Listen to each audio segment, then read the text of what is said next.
T'as vu cette histoire-là à Valence? Non. Il y a des policiers qui sont rentrés dans un Chamas Tacos parce qu'il y avait un problème sur l'enseigne, un problème électrique. Et du coup, on lisait Hamas Tacos. Et du coup, ils ont menacé de faire fermer le magasin. Non mais, tout le monde devient zinzin là. Moi j'ai plus les mots. Franchement, j'ai plus les mots. Et puis bon, cette histoire-là, ça nous éloigne quand même des vrais sujets. Les tacos, faut bien que quelqu'un le dise. C'est dégueu.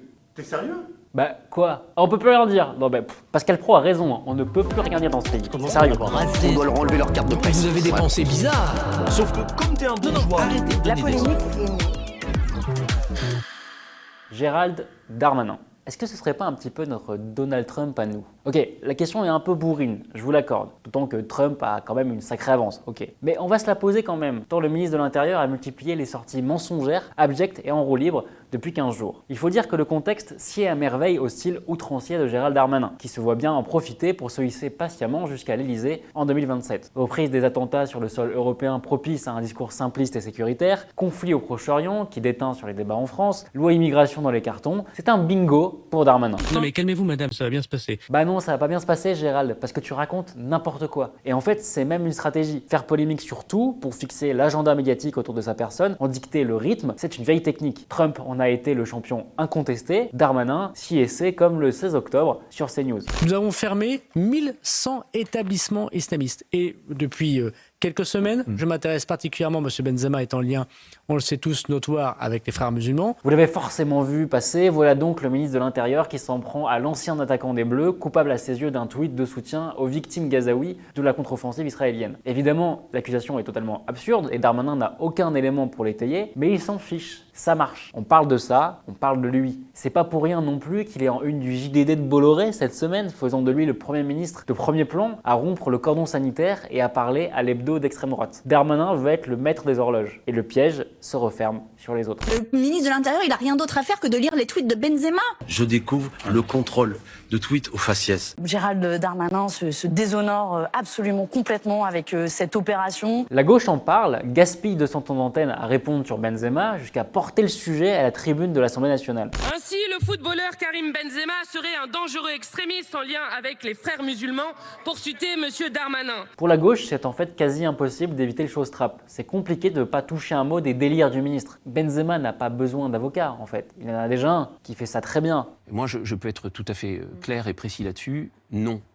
Il me dit n'avoir jamais eu le moindre lien avec les frères musulmans. Ni aucune sympathie pour les idées des frères musulmans. Mais je crois qu'il ne les connaissait même pas. Effet collatéral et sans doute calculé, Gérald Darmanin permet à Marine Le Pen de se recentrer encore un peu plus. Madame Le Pen ne nomme pas l'ennemi. Et je trouve qu'en effet, vous êtes plus molle que nous pouvons l'être. Alors je sais pas s'il la trouve toujours trop molle, mais en tout cas il lui permet de passer pour modéré. Car quand elle est appelée à réagir à cette polémique, comme tous les autres, Marine Le Pen dit ceci. La mise en cause de M. Benzema, qui vit même plus en France, enfin je veux dire, de la part du ministre de l'Intérieur, est à mon avis une diversion alors que nous sommes confrontés à des problèmes qui sont majeurs. Pourtant le RN n'aime pas Benzema, hein. Il tape dessus depuis longtemps et il continue de le faire. Il est accusé de ne pas chanter la Marseillaise, de rendre trop visible sa pratique de l'islam. Mais comme l'argument est repris par le ministère de l'Intérieur, désormais Marine Le Pen peut se dédiaboliser. Alors vous me direz, ok c'est bien sympa tout ça, mais la technique de la polémique diversion, c'est pas l'apanage de Darmanin. Ils font tous un peu ça à droite et à gauche. C'est vrai, c'est les règles du jeu médiatique. On en parlait d'ailleurs à la dernière fête de l'UMA.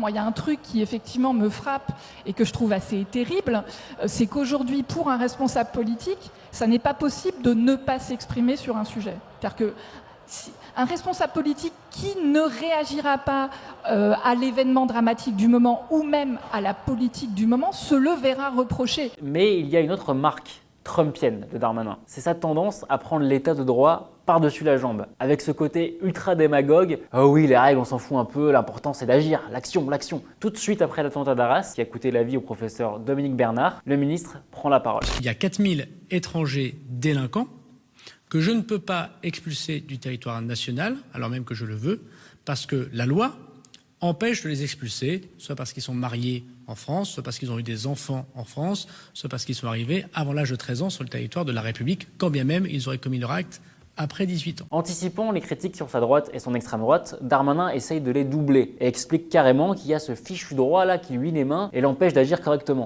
Lorsqu'un ministre de l'Intérieur vous dit « mais on va arrêter de respecter la jurisprudence européenne parce que finalement moi je préfère être condamné par la Cour européenne et donc je préfère violer la Convention européenne des droits de l'homme plutôt que d'exposer une population à un risque sécuritaire, là, ça y est, le palier est franchi.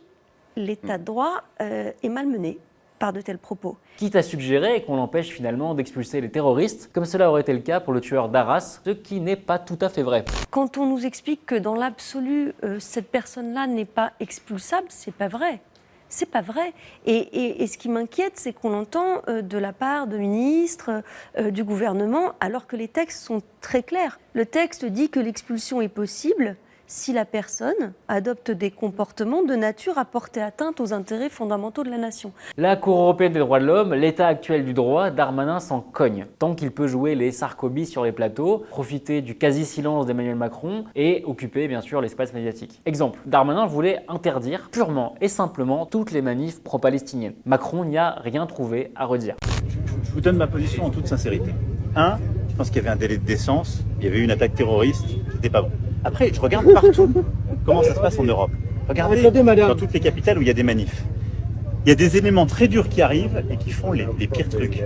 C'est-à-dire, il y a des gens qui veulent manifester de manière pacifique. Mais dedans se greffent des éléments hyper radicaux qui vont aller brûler des drapeaux d'Israël, défendre le Hamas, etc. Est-ce qu'on a envie de voir ça maintenant? Sauf que le Conseil d'État, lui, a rappelé le droit et qu'on ne pouvait pas interdire par principe des manifestations. C'est véritablement un camouflet qui a été infligé par le Conseil d'État à Gérald Darmanin parce qu'il faut bien rappeler que, encore une fois, en France, il n'y a pas la possibilité de pouvoir interdire de façon systématique des manifestations, encore moins à raison de leur objet.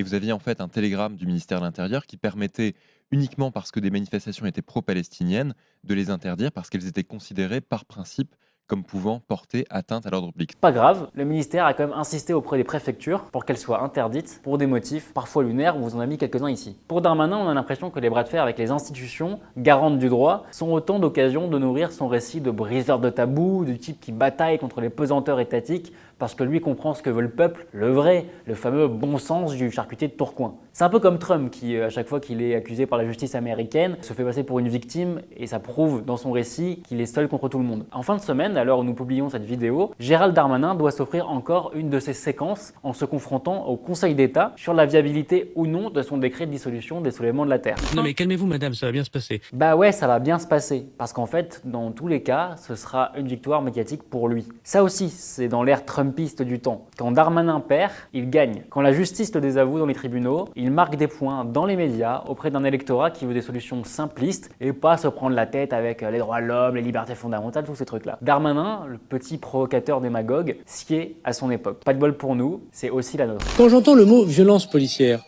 moi personnellement, je m'étouffe. Voilà, c'est la fin de cet épisode. Merci de l'avoir suivi. N'hésitez pas à liker, commenter et à vous abonner à la chaîne et à l'UMA. Nous on se dit rendez-vous au prochain numéro. Allez, salut!